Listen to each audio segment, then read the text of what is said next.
สั่งสอนวิสาครูสูงค่าจะลึกไว้ในหัวใจอ่านออกเขียนเป็นย้อนครูเขี้ยวเข็นและเอาใจใส่บุญคุณของครูมีลายเหลืออธิบายเหลือพันละนาขอฝากเพลง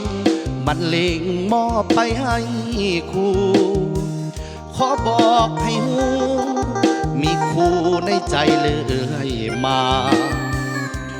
บอกขอลืมผู้ได้ซึมเข้า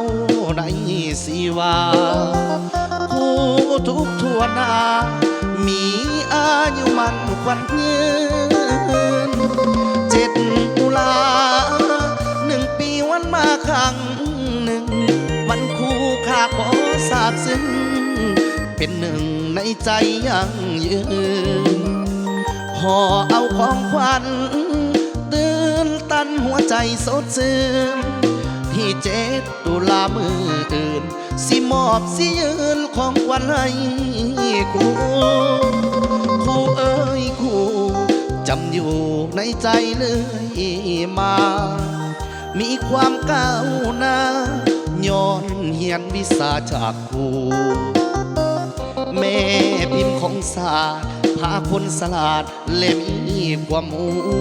ข้าขอเธอทุนคุณครู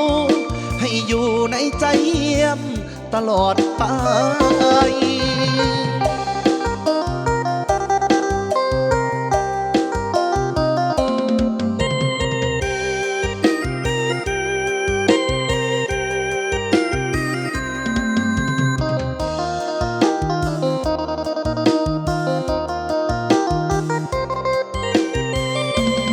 7 ตุลา